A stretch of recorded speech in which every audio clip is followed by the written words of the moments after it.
ஆத்துக்கு பக்கம் ஆத்து சுரக்கிற ஊத்துக்கு பக்கம் யாரோ வச்ச தென்ன இது நம்பி இருக்குது மண்ண இது தானாக வளர்ந்த மரம் பாரம்மா.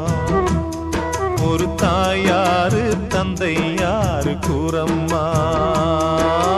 ஆத்துக்கு பக்கம் ஆத்து சுரக்கிற ஊத்துக்கு பக்கம் யாரோ வச்ச தென்ன இது நம்பி இருக்குது மண்ண இது தானாக வளர்ந்த மரம் பாரம்மா.